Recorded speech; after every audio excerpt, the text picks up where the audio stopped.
you people appreciate what I do for you. Because let me tell you, it's not always easy. The stupid ass shit I gotta sit through is just... well, it's not always fun. I mean, a bad movie is one thing, that's like 2 hours, but to watch episode upon episode of manufactured precious shit, or shit as I like to call it, quite often it's just more than I can bear. The only upside I have is that I get to share my misery with the people who requested it in the first place. With that said, Full House. Whatever happened to predictability? For those of you blessed without the knowledge of this show, I'll fill you in. Full House ran in the late 80s and early 90s on ABC's Friday lineup TGIF, which usually had about 4 family-friendly sitcoms that always got called back to our depressing reality by ending with 2020. Thank you, Hugh Downs. Full House often started off the lineup with its cutesy-wootsy, non-threatening as well as non-funny humor and actually ended up lasting for 8 seasons. 8 seasons! That is shit!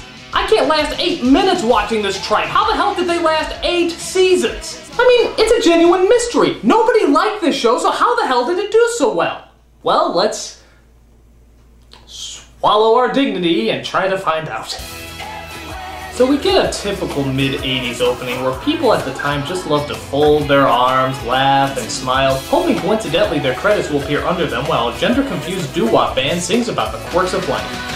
Everywhere you look, there's a heart. Ah, those were the days. I especially love this image of a cutesy scenario going on while we stare at a gigantic prison. If that's not symbolic, I don't know what is.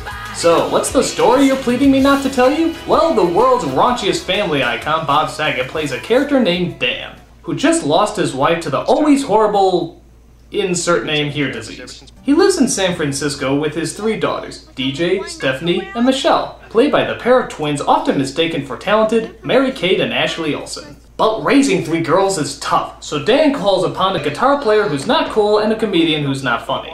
The mullet nimbos here are known as Jesse, played by John Stamos, who's also Dan's brother-in-law, and Joey, played by Dave Coulier. And if you think there's anything odd about 3 prissy guys living in a house with no women, you've clearly never been to San Francisco.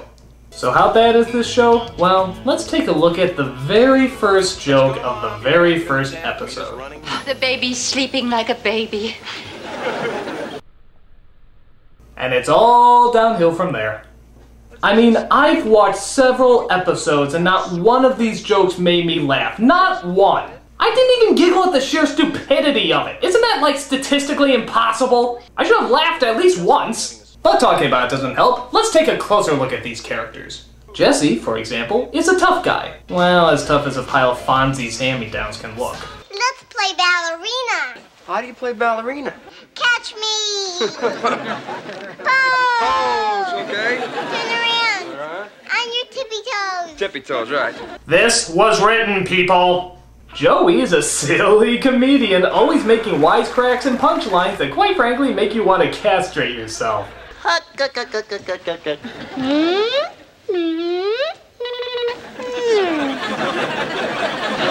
You know the guy from the Police Academy movies, the one that did all the incredible sound effects? Dave Coulier is nothing like that guy.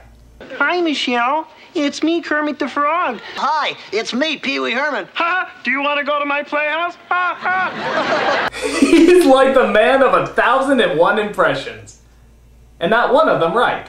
If you move back into the house, you can have a big juicy bowl of Jell-O. I figure if I imitate a funny, successful comedian, I myself may one day become one.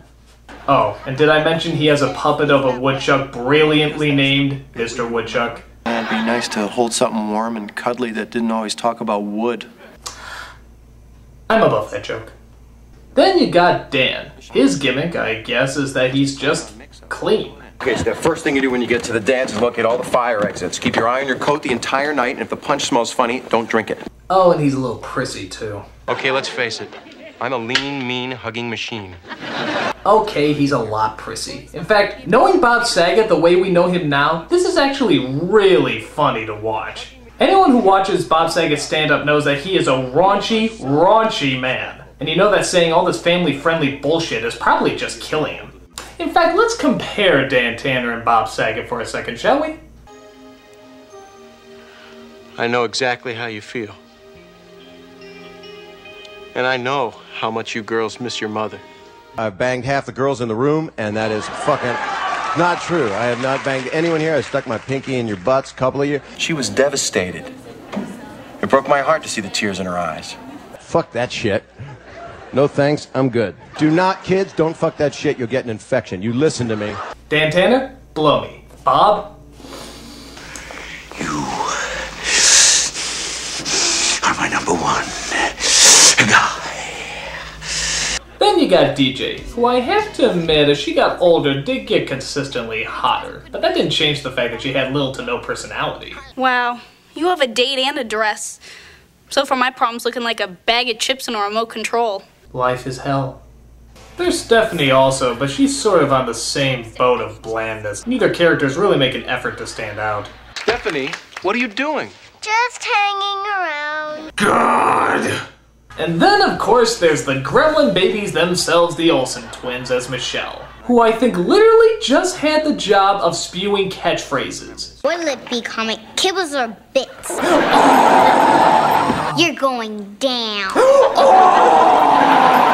Supposed to keep your cards close to your body. You're supposed to keep your eyes close to your head. I guess this was the character who stole the show, or would if there was anything of value to steal. For some reason, the Olsen twins really took off and made a video series that literally transformed them into millionaires. I swear it also transformed them into Barbie dolls, but to be fair, I think the dolls are a little less plastic. You look just like Sleeping Beauty, except you're awake. The cash cow goes... But when it started out, they were just exploitable babies, and the studio took advantage of every friggin' frame they were in. For example, one episode was about changing a diaper. Ooh. I'll take the south end. Good.